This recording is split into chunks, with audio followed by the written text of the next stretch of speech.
me go record on this computer. Awesome. Okay, so we'll go through two real fast and sort of introduce ourselves. There's, only four of us here as of now. So Great. I'll start and then I'll kind of go through everyone. My name's Kevin. I'm the president of the Philosophy Club at UCR. My major is philosophy, and I tend to focus on or enjoy focusing on ethics. I've been sort of getting into philosophy of mind recently, but beyond that, philosophy of religion is a big thing for me as well. Beyond that, let's see, Carl, if you want to go and introduce yourself. You could say like major and maybe what your interests are, I guess. Okay. Hello there. Yeah, I'm Carl. I do sociology and philosophy, like the combination of them.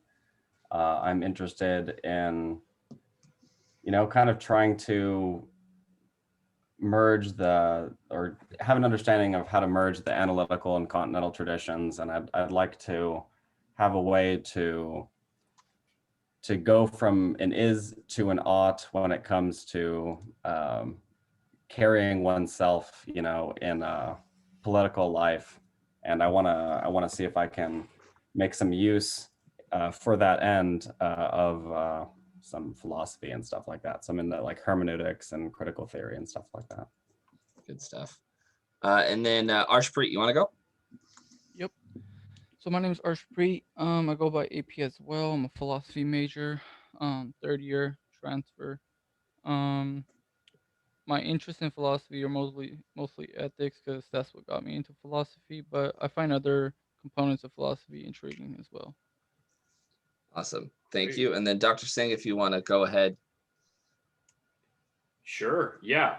So I'm Keshav Singh. I'm assistant professor of philosophy at Syracuse University. I recently got my PhD just about a year ago from UNC Chapel Hill. And I see Nikki is here. Cool. I've actually met Nikki when I organized a compass workshop at UNC for undergrads who wanted to pursue grad school in philosophy. So that's cool. Yeah, I emailed the grad students of UCR like legit like 5 minutes ago. So Okay. So they might be filtering it a little bit late if they do end up coming. That's my bad on that. Oh, no problem. So anyway, yeah, so I work in a lot of areas, probably too many areas. But I guess my main areas are ethics and epistemology, very broadly construed. So I end up doing a lot of, philosophy of mind and action, social and political stuff. I also have interests in 20th century analytic philosophy, especially Anscombe, big variety of stuff. So what I'm going to talk about today is some new work that's part of a kind of bigger project I've been trying to get started on about sort of discrimination and discriminatory actions and thoughts. This particular talk is based on work that I've co-authored with Daniel Wodak that will hopefully be published soon. And so yeah, I can just get started on that. So let me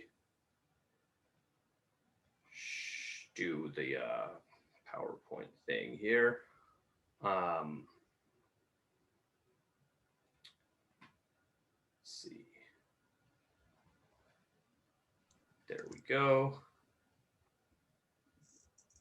So I like to do this. And no one else but me ever seems to use this experimental feature. I didn't know that you could even do that. Yeah, that's amazing. but it's so you can use your PowerPoint as a virtual background. So that's my patented trick.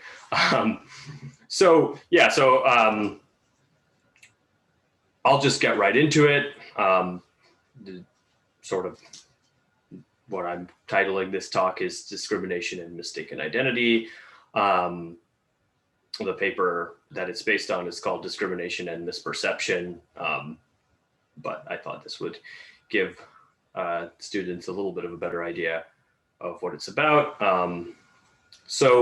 But the phenomenon that is kind of being explored in this paper that Daniel Wodek and I have written is called misperception discrimination. That's a term that comes from recent legal literature. And so cases of misperception discrimination are basically cases where someone is subject to adverse treatment because they're perceived to be a member of some group, but they're not actually a member of that group. So it's a mistaken perception. So in other words, these are cases of mistaken identity. That's kind of the colloquial language that we'd use to describe it, but they're called misperception discrimination in the legal literature. Now, of course, the term misperception discrimination suggests that these are actually cases of discrimination, but as we'll find out, there are sort of complications with that, and that's a lot of what this is about. So first, I just want to present a case here. This is the case of Nathaniel Burridge. So Nathaniel Burridge was a FedEx worker who quit his job in 2010 after being subject to anti-Mexican harassment of various forms. And he sued his employer under Title VII, which is the statute of the Civil Rights Act that prohibits employment discrimination. His case was dismissed, though, on the following grounds. The court basically said, well, you're not actually Mexican, so you can't have been the victim of anti-Mexican discrimination. Burridge, in fact, was a biracial man who was not Mexican, but was perceived to be Mexican. And the court ruled in this particular case that a necessary condition for being discriminated against was actually having the identity that he was discriminated against on the basis of. So the way the court interpreted Title VII, it only protects people from being discriminated against as a member of some group if they're actually a member of that group. And that means, according to this interpretation, misperception discrimination, the phenomenon I just mentioned, is not actually a form of discrimination in the eyes of the law. Now, this is a question of statutory interpretation, and I'm going to be talking more about what discrimination really is. But of course, the law attempts to track, the law about discrimination attempts to track what discrimination really is. So according to this interpretation, misperception discrimination, these cases of mistaken identity, don't even involve discrimination at all because the person didn't have the requisite feature to be discriminated against, the requisite identity. I disagree with this. I think misperception discrimination is a form of discrimination. I think Nathaniel Burridge was obviously discriminated against, and I think he should have been protected from the kind of treatment he received.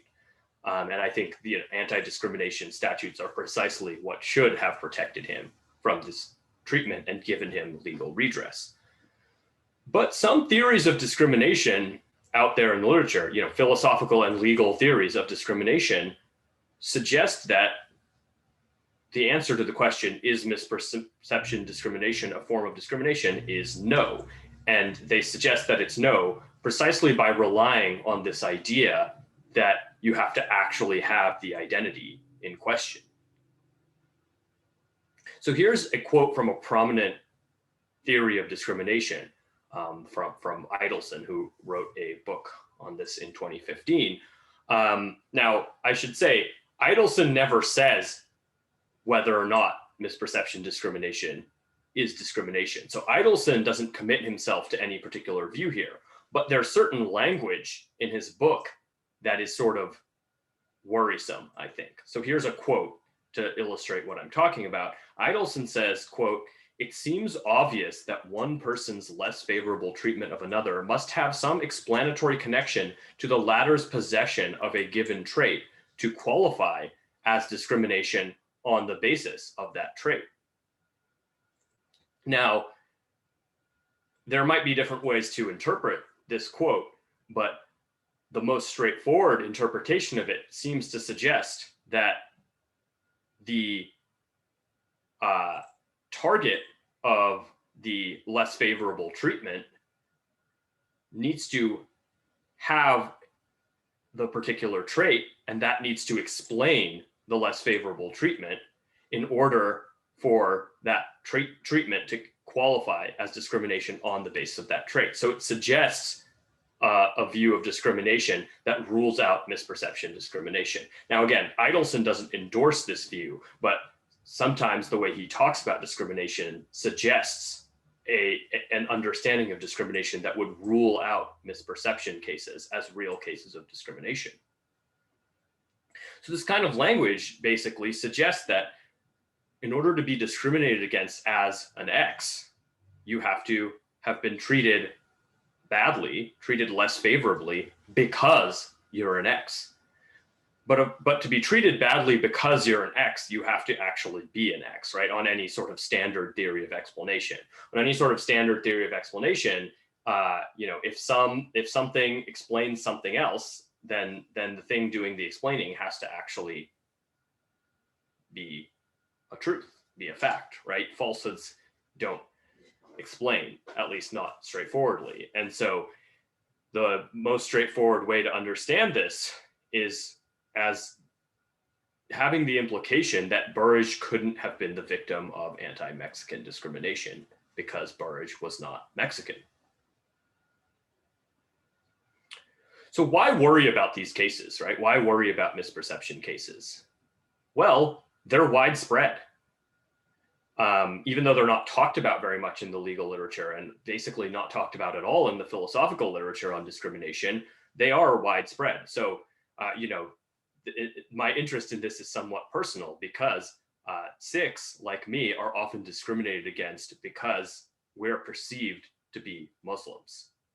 And so that seems like a case of genuine discrimination, but a case where the target doesn't have the identity on the basis of which the discriminator is treating them adversely.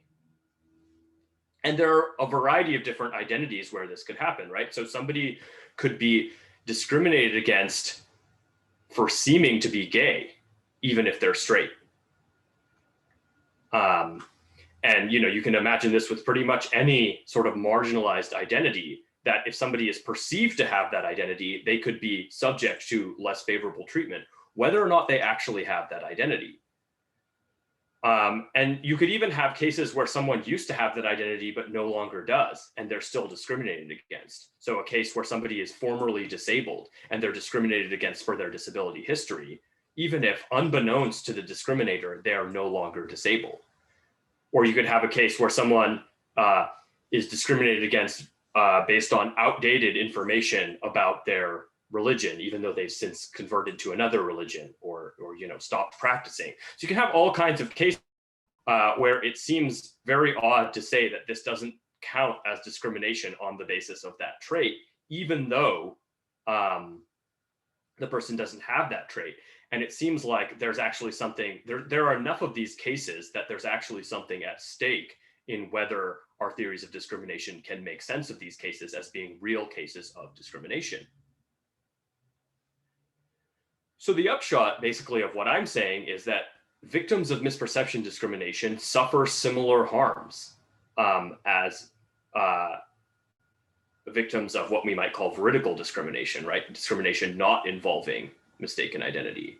So this harm is often widespread and systematic. These aren't sort of just like edge cases that we don't have to worry too much about because they're few and far between, right? So if misperception, right, if mistaken identity is systematic in a particular context, then the misperception discrimination could also be just as systematic in that case. In fact, it could end up being more systematic than the veridical discrimination. So, if people are more often falsely believed to have some identity than truly believed to have that identity, then there would actually be more victims of misperception discrimination on the basis of that identity than of veridical discrimination. So it seems like we should want to accommodate misperception discrimination in our theories of discrimination. It seems like we really should make room for this phenomenon.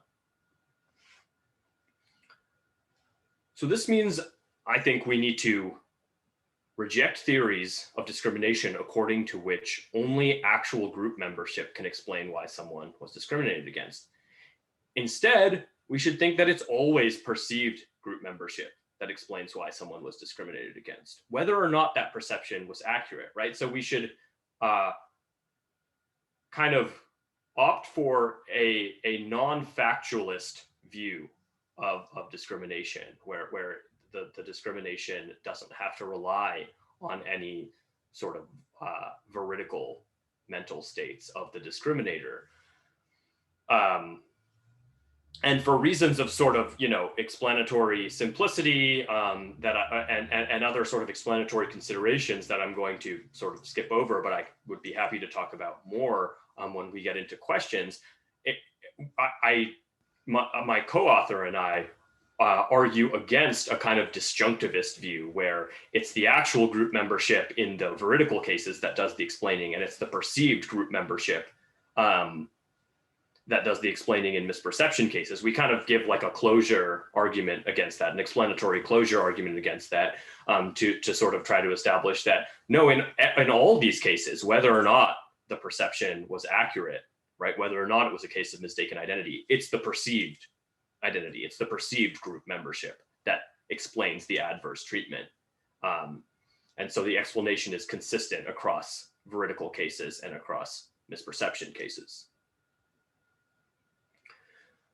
So that sort of brings us to my view, or the view that Daniel Wodak and I share, which is that misperception discrimination is not just discrimination, but it's discrimination on the very same basis as discrimination that doesn't involve misperception.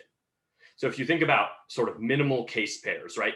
Pairs of cases that differ only in one regard. And let's say that that one regard is whether or not the perception is veridical.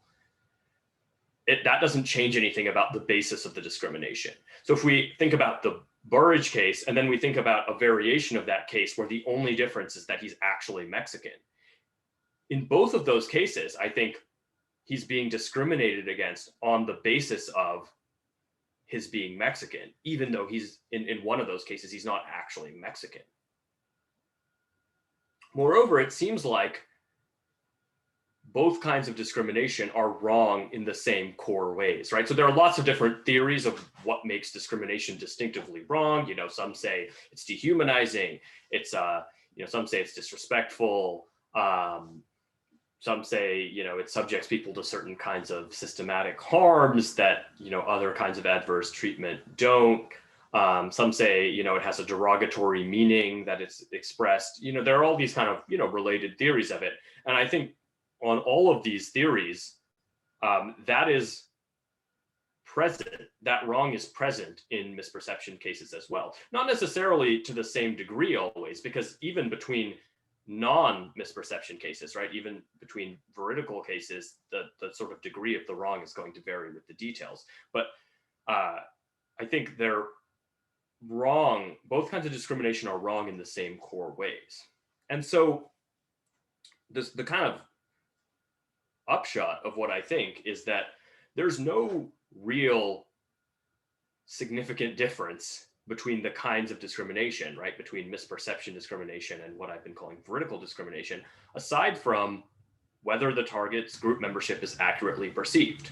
That's kind of the only difference. In terms of the discriminatory action and the motivation behind it, they're exactly the same. And in terms of why the action is wrong and how it's wrong, they're exactly the same. So we should kind of treat them the same in our moral and legal evaluation. And this kind of fits with a general view of this on the basis of relation that I've been invoking, and that's invoked, all over the place in theories of discrimination, right? Pretty much everyone says discrimination is, at least direct discrimination is adverse treatment on the basis of something, right? So this is often referred to by philosophers who work on this relation as the basing relation. And I've defended a general view of this relation, right? The relation between an action and the reason on the basis of which that action is done in other work.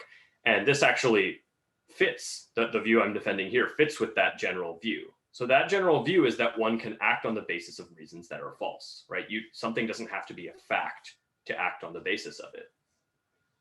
And this, so this fits with the idea that one can treat someone adversely on the basis of the reason, this person is an X, even if that person is not an X, because one is, in that case, acting on the basis of false reasons, which is completely fine according to my general theory of this on the basis of relation. In fact, in that more sort of general theory or more general view that I defend, I argue for a kind of supervenience principle, according to which the external facts about whether the person actually has that identity, or actually the external facts about anything, can't really make a difference to the internal sort of motivational states of the agent. In this case, when we're talking about discrimination, the discriminator. Okay, so I want to close by talking about some implications for social ontology here. So in social ontology, there's a debate about whether social groups like races and genders and so on actually exist, right? Whether they're real or not. And one argument that gets mentioned a lot for realism about these social groups relies on the view that discrimination is explained by actual group membership. So that argument looks something like this. Premise 1, discrimination against social group X exists. Premise 2, if discrimination against social group X exists, then social group X exists. Conclusion, therefore, social group X exists, right? So just a very simple modus ponens argument. But what is supporting premise 2 in this argument? It's the idea that discrimination against some social group must be explained by the actual existence of that group, right? So if I'm right about misperception discrimination, then support that support for premise 2 is undermined. If I'm right, then discrimination against social group X can be fully explained by the perception that people belong to that group, even if that group doesn't actually exist. So an example here that we can give to sort of bring this out is the example of witches, right? So women were discriminated against as witches at a certain point, in American and European history, because they were perceived as witches, right? They weren't actually witches. And in fact, the group witch, right, does not exist. Witches don't actually exist. So this group can't explain anything. But the perception that these women were witches could explain that, and in fact would explain it sort of systematically. And so, if someone were to argue for the view that races or genders or any of these other social groups don't exist, they could avail themselves of the very same reasoning that the perception of people as belonging to these social groups can explain discrimination, even if these social groups don't exist at all. And so that means premise 2 of the argument is false and the argument doesn't go through, right? So this doesn't show that realism about social groups is false, but it does undermine this particular argument for that view. So just to kind of run down the conclusions I've defended in the course of this talk. So the first is that misperception discrimination is a genuine form of discrimination.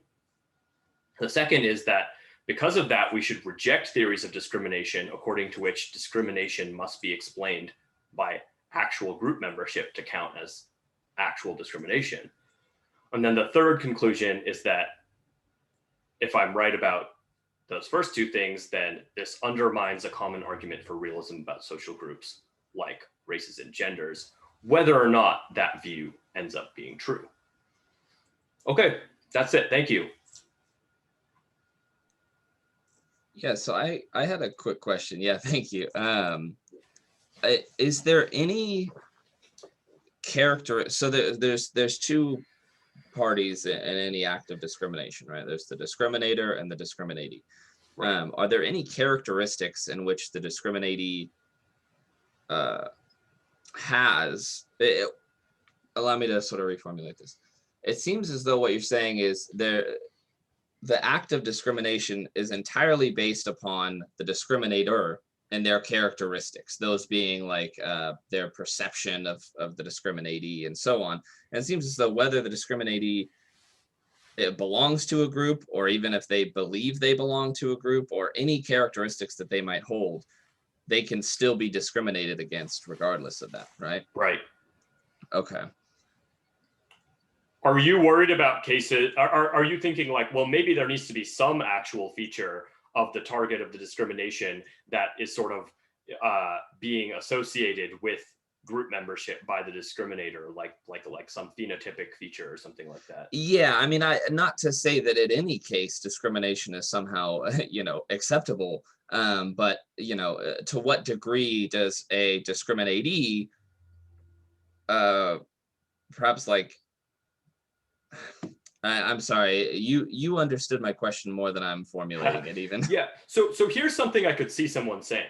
They could be saying, well, look, it's not the case that the discrimination against Nathaniel Burrage didn't depend at all on his actual features, because here's an actual feature he had in virtue of being biracial. He had brown skin, and that brown skin is what made the discriminator perceive him as Mexican. And so there was an actual feature that had to play an explanatory role in the discrimination. Is that kind of like the response that you're wondering about? Exactly. Yeah. It's not as Right. though Nathaniel, that was his name. Yeah. It's not Nathaniel as though Burrage, right? Yeah. It's not as though they brought it upon themselves, or they did something that caused them to deserve it. But there was a characteristic that is important that made them the target of this discrimination. And you could do so in other situations as well. Perhaps you mentioned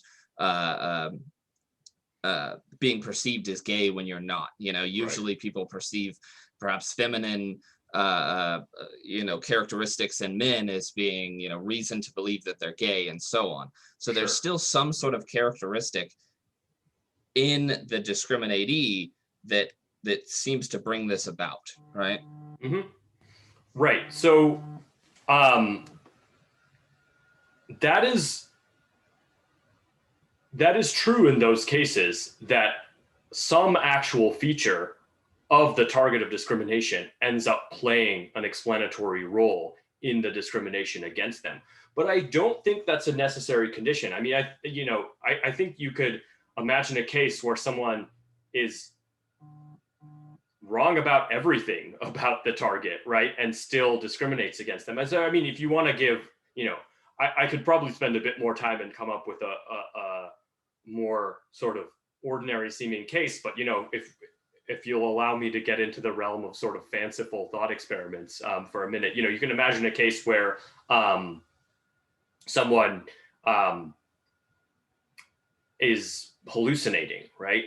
And so let's say that the discriminator has this particular feature where they sometimes hallucinate that people have certain phenotypic features that they don't, right? They sometimes hallucinate dark skin, or they sometimes hallucinate, other features that they associate with certain racial identities, let's say. So let's say that in this case, the target of the discrimination, has none of these phenotypic features, but they're hallucinated by the discriminator. And then the discriminator, I'm assuming that this is actually a case of discrimination, treats them adversely. That still seems like a case of discrimination to me, though I can see there being some room for pushback there. But I think, to me, it's a sufficient condition that there's adverse treatment on the basis of some perceived features, even if those perceived features are not themselves explained by any actual features that the target has.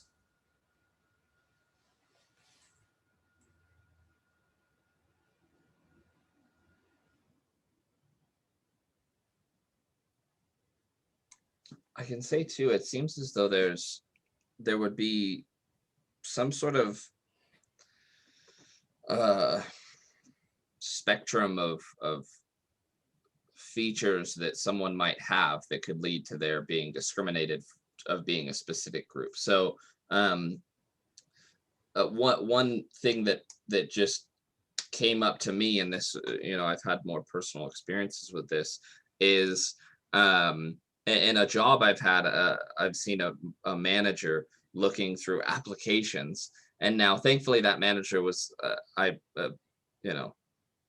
not discriminating against these, but in looking at applications, you could tell by someone's name alone, you could perhaps get ideas of their features. For example, someone he ended up hiring had a very traditionally, like, Mexican name or something. And so he very well seems as though he could have been discriminated against. But when he actually ended up hiring him, it was purely just his name. He had no, Mexican Right. heritage in any Right. way or something. So yeah, it certainly seems that in that case, if the manager did say, I'm not going to hire this person because, they're a Mexican, it was the case that they weren't. They just simply had a name that might be traditionally considered Mexican, right? Right. And that would still be very clearly discrimination. But so from your example in the beginning, it seems as though, and I'm not familiar with this, but it seems as though the law right now has, like, American law at least has precedent set that wouldn't be considered discrimination. There is some precedent. Not enough of these cases have really come up in the courts for there to be really clear precedent. So I think there's some disagreement, but yeah, at least some courts have ruled in cases like this that it doesn't count as discrimination. They're not ruling that it shouldn't be covered, but they're just ruling that Title VII as currently written doesn't cover it because they're interpreting, the language of, on the basis of, or things like that in a certain way.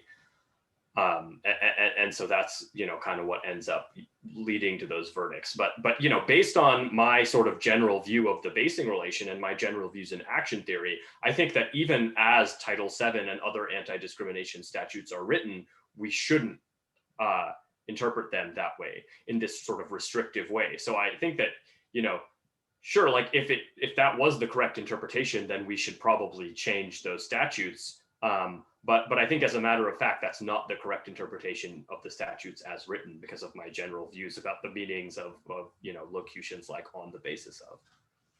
I see. Okay. So could it perhaps be even,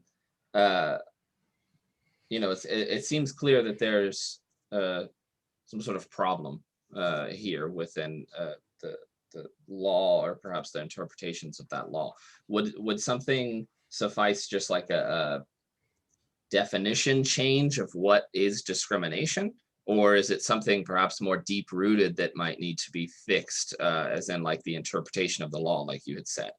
Or is discrimination itself, by nature of its definition, something of which the person who's being discriminated against has to belong to the group that they're being discriminated from? Yeah, so the actual language, like, of how discrimination is being defined varies from statute to statute, but I think it often uses this on the basis of language, and that means that how we interpret on the basis of ends up having a really important effect on what we think discrimination is. So I think a lot of it does have to do with a certain way that in the law, on the basis of is sometimes being interpreted. It's being interpreted as this kind of factive relation where, if somebody performs an action on the basis of something, then that must be a fact that they're acting on the basis of. And I think this view is false. So I think this is a case where, at least some of the time in the law, they're making a conceptual mistake in understanding the definition of discrimination that's on the books. And there's no definition, in these statutes of on the basis of, right? And so that's a case where I think, like, philosophers, and this is, what Daniel Wodak and I are trying to do, philosophers have room to come in and say, hey, you're misinterpreting what on the basis of means. It doesn't have these restrictive implications you think it does. Is it possible you can share the slide that about Title VII again? Yeah, sure. Give me 1 second.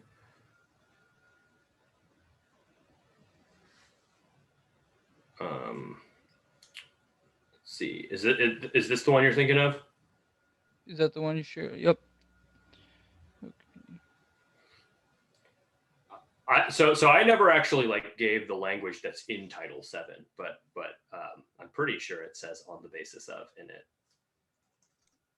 Yeah, I'd imagine it's near unreadable, legal language almost. Right. Carl, you had a question too. Yeah, you can ask it if you'd like. Yeah, so I mean, I completely, agree, with the idea that, discrimination, I think it does have to do entirely with how the person is perceived, and it doesn't necessarily, to me, seem that important, or it's certainly not like completely sufficient just to be, a member of that, actually a member of that group. But the question that I wanted to ask has to do with, like, let's just say oppression, as far as like Marilyn Frye or like Iris Marion Young are like concerned, where they would say, hey, you have to be a part of a group you're oppressed if you're a part of a group that is, basically treated poorly or discriminated against, on the basis of that group identity. Mm-hmm. But it seems like you could almost extend what you're saying to the oppression case as well, where you could say that someone, if many people throughout their life see them as a member of a group that maybe they aren't actually, that might actually, it seems as if that could also qualify, as a case of oppression, even if they weren't actually a part of that group. But what are your thoughts on that? Right. Okay. Actually, let me just get rid of this for a second. That's a great question. So I'm not sure where I want to come down on that. I mean, one thing that seems to be common in these accounts of oppression is that it has to be sort of systematic in some ways. And so one thing that's sort of different about that from what I'm saying about discrimination is I'm not saying that discrimination has to be systematic.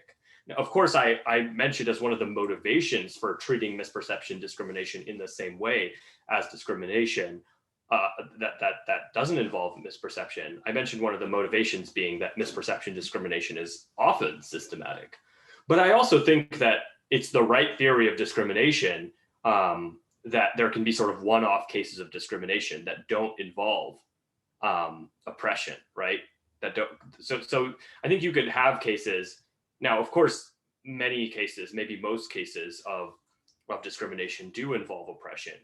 But I guess I would say cases of discrimination without oppression would be cases where it's like a kind of one-off case of discrimination that doesn't bear any connection to any sort of systematic adverse treatment. So I would be inclined to call cases of systematic misperception discrimination oppression, and cases of non-systematic misperception discrimination not oppression. Does that sort of answer the question? Or great. Yes, thank you. Oh, I had one other thing. Just because you mentioned Anscombe and mistakes, you said mistaken something, but there's this other professor that I took, Kim Frost. And I know Kim. Yeah, I was reading his, he's writing a book on mistakes right now, and I was just kind of curious if, that was all. I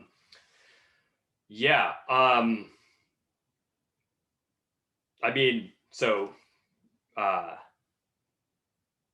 Kim is very knowledgeable about Anscombe, much more so than I am actually, and I'm really excited to read that book. I mean, I haven't really thought too much about the relationship between that stuff and anything having to do with discrimination. I mean, I guess like my theory of sort of motivation in general, or of acting on the basis of a reason, is kind of Anscombe influenced. But Anscombe's view about mistakes is kind of fraught because of the stuff about practical knowledge and how to sort of make sense of this idea that you sort of, there's some sense in which you always know what you're doing. So that's the part where I'm not sure, sort of what to think in my general theory of action. And so that, I mean, that's not really much of an answer to your question, but that's kind of the extent of my thoughts about the relationship between them. No, Arshpreet, you can go for it if you want, if you have a question.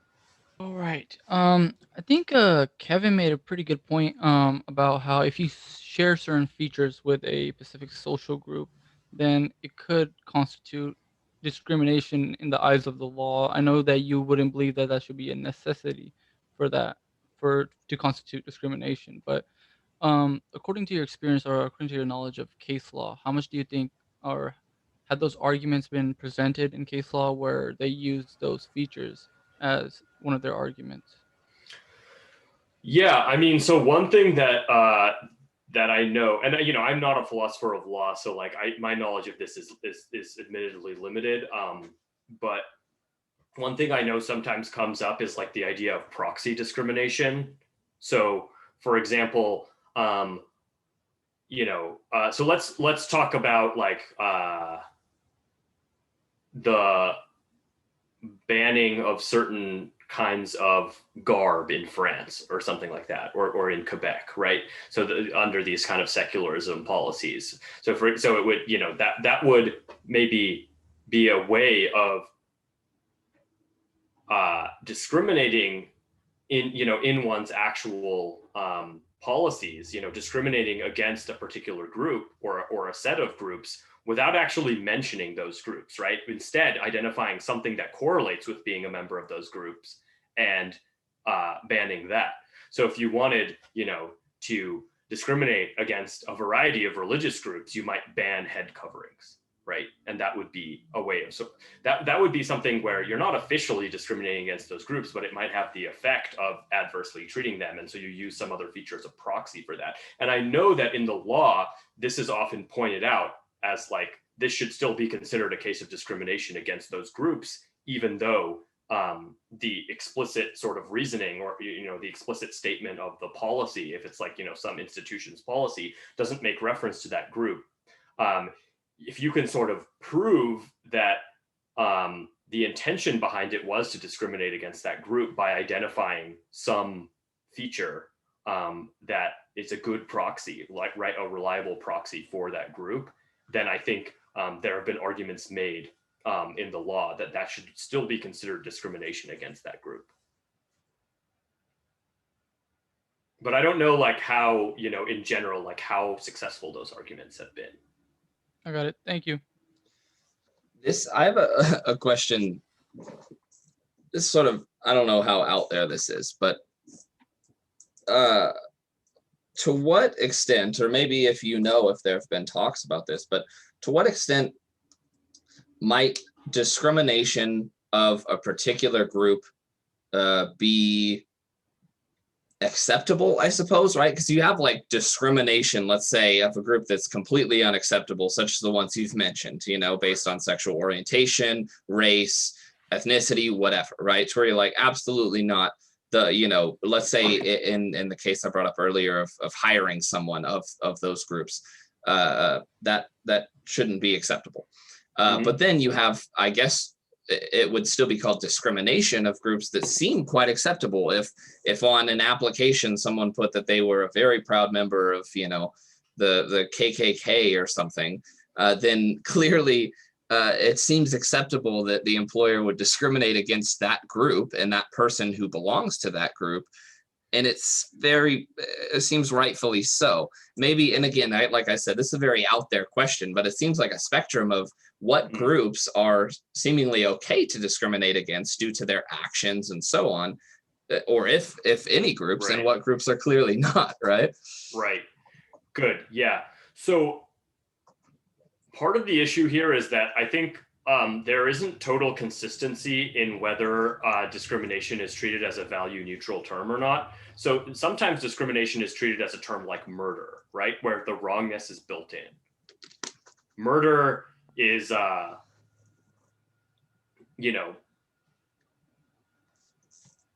wrongful killing, essentially. So killing is a value neutral term, whereas murder, builds in that it's wrongful. Discrimination is I think used a little bit ambiguously sometimes. So you could have like, you could mean discrimination, or you could invoke discrimination as something that's more analogous to killing, or you could invoke discrimination as something that's more analogous to murder. And so, in that case, if you were doing the former, then you would have to distinguish between cases of wrongful discrimination and cases of non-wrongful discrimination. But it's totally right that it's not a sufficient condition for just to be absolutely clear. Let's say wrongful discrimination. It's not a sufficient condition for wrongful discrimination that someone is adversely treated on the basis of group membership. Because of course, if you're a member of the KKK and you're denied a job because of that, then that doesn't seem wrongful, at least not to me. So it seems like what is sort of built into the idea of wrongful discrimination is that it is adverse treatment on the basis of some perceived feature of the target, and that perceived feature does not justify that treatment. So the basis of the discrimination in cases of wrongful discrimination is by definition not a good basis, in the sense of it's not a good reason to treat the person differently. I see. Okay. That's how I'm thinking about it.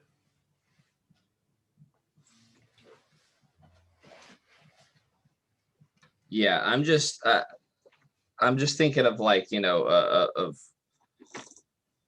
groups that, yeah, I'm still a little confused. I apologize, but I'm thinking of, does it have to do with the groups themselves, and perhaps if they, the characteristics of the group, or the characteristics of that perceived? I'm sorry, I'm not articulating this very well. I think it has to do with the characteristics of the group. Yeah.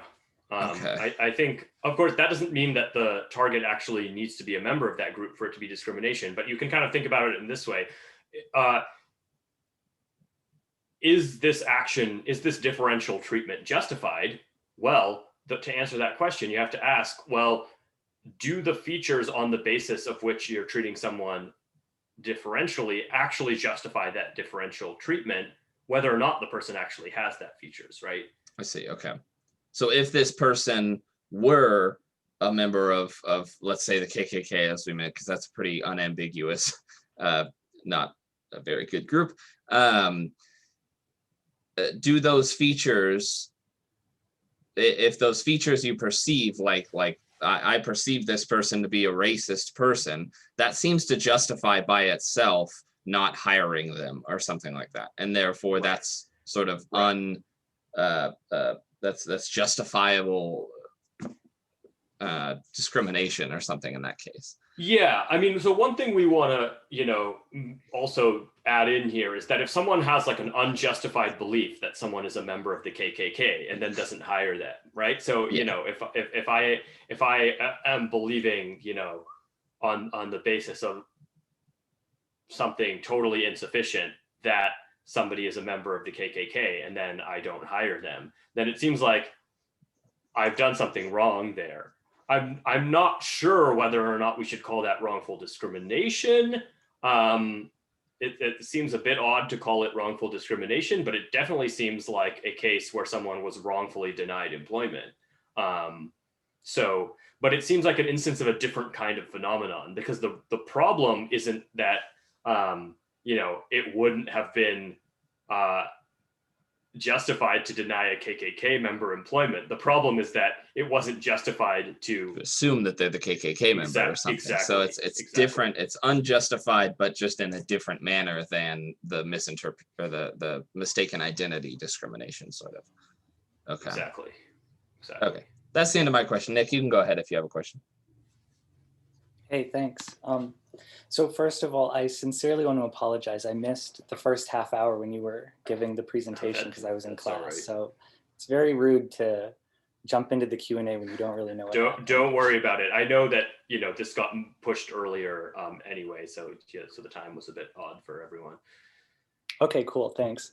So I have a case and I'm wondering what you think about it. So kind of following up on Kevin giving an extreme case, here's like maybe an even more extreme case. So let's say that I really like dogs and I really hate cats. And that's not true. I love cats, but so let's just pretend I hate cats. Okay. And then I take LSD and I start hallucinating, right? So following up on your like hallucination example. And so then I go out in the world and I'm seeing all these different people, and randomly some people appear to me to be cats. And so I hate those people. So then I like throw water balloons at them or something. Okay. And so I want to stipulate that the LSD is picking out people randomly. So some of the people that I perceive as cats are white, and some are people of color, and some are men, and some are non-binary. And so there's no pattern. And so then this seems like it fits the definition of discrimination that you gave, because it's adverse treatment on the basis of a perceived characteristic. But then just like prima facie, my gut intuitions say that this is not at all discrimination because it's so random. So what do you think about this kind of a case? Yeah, so I agree that it seems odd to call this a case of discrimination, but I am not sure that it's because it's random in the way you've mentioned. I would be inclined to say this isn't a case of discrimination because it's not a case of differential treatment on the basis of a perceived membership in a social group. So that's how I would sort of want to deal with that. So I think it's very plausible that the sort of perceived feature can't just be any feature. It has to be a feature that's sort of like a kind of social group or identity that is sort of at least a candidate for being marginalized. And so that's why I would want to say that this isn't a case of discrimination. So when I, when I give the whole argument, I'm not intending to say that, differential treatment on the basis of a perceived feature is sufficient for discrimination. The main conclusion is that features being an actual feature of the target is not a necessary condition. So does that sort of provide a satisfactory answer? Do you think that's a satisfactory explanation of why it doesn't seem like discrimination in that case? Yeah, so I was wrong. It's not on the basis of any characteristic. It's on the basis of a characteristic that's tied to some kind of a social group. So like if I was like, let's say hallucinating that these people were like members of like a Frisbee team or something, like I see them carrying around Frisbees, like that would be some kind of a club or social group. And so then, okay, now my intuitions are shifting a little bit, because it's not like some random cat thing. It's like, oh, okay, I'm attributing you to a membership in it. Okay, yeah, that helps. Right. Yes, and it seems like it should be not just a social group. It should be limited not just to social groups, but to social groups that are, the relevant kind of social group to factor in, general things about related concepts like marginalization and oppression. And so, maybe, there are certain social groups like that sort of makes a Frisbee team a borderline case, right? Because is that really a good candidate for applying concepts like marginalization or oppression? And so I think limiting things in that way is the way to go. Yeah, and then this reminds me of Kevin's question about the KKK. So I guess not a question for you, but just like maybe something to consider is like how much of these considerations need to be built into the definition or the account that you're giving, because it seems like maybe you would need some kind of like bright line or something. Yeah, I mean, I think if this is a full account of discrimination, it needs to have that stuff in it. So what I'm defending is not really a full view of discrimination, but just a view of, what a certain necessary condition on it should look like. And that basically that necessary condition should involve perceived group membership instead of actual group membership. But there's definitely, that leaves work to be done in sort of specifying the other conditions for discrimination. Yeah, awesome. Okay, that's really interesting. Thank you. Thank you for the question. So it seemed like, just going off of that too, it seemed like in the example of a Frisbee team, that seemed kind of like a gut instinct of like a fringe case. Like, is this really discrimination or not, right? Does it, and you brought up that like a Frisbee team isn't normally one who might be a marginalized community or something, or social group. Does one have to be for it to be considered discrimination, have to be a member of a traditionally marginalized group? I mean, it seems clear that not normal people marginalize or discriminate against Frisbee teams, but it's still discrimination nonetheless, regardless of the group, right? Right. So I think that's right. So I don't think it has to be that the group is actually marginalized. I think the condition, and I haven't quite figured out how to formulate this yet because it's not sort of part of the letter of the view I'm defending. But I think the condition has to be more something like the right kind of social group that they could, in principle, be subject to systematic adverse treatment or something like that. Even if they're not actually subject to that, right? So this would make room, for example, the possibility of discrimination against white people, which some people, I think it's somewhat controversial whether that's possible, but I think, there is a case to be made to say, well, it's possible for someone to be discriminated against on the basis of being white, because you can sort of, that's an identity that it's the type of identity that in principle could, be connected to marginalization and oppression. And so, you could imagine a world like, a thought experiment of like the sort of like reverse racial hierarchy or something like that, which of course is very far from the actual world. But, it just gives you a sense of what kinds of social groups seem to be the appropriate ones. And so it's not at all clear that a Frisbee team is not the kind of social group that could, be marginalized, because like, what if you had a society where people were systematically prejudiced against people who play Frisbee? Then Frisbee players would become the kind of social group that is relevantly similar to marginalized racial groups or marginalized other groups along this dimension. And so that might be enough to make them the kind of group that could in principle be discriminated against on the basis of that group membership. Yeah, so it seems like kind of if there's a situation, a sort of a universe that you could sort of theoretically create in which a group can be realistically discriminated against and marginalized like that, then they sort of then are one of those groups that's possible, at least, right? If you can think of a scenario in which that group is marginalized wrongfully, it seems like, at least, right? Yeah, something like that is what I have in mind. Great. Well, I do have to end there, but thank you very much for the great questions and the great discussion. And thanks, Kevin, for inviting me to present to the club. I really enjoyed talking to you all. Yeah, thank you very much. I appreciate it. And I think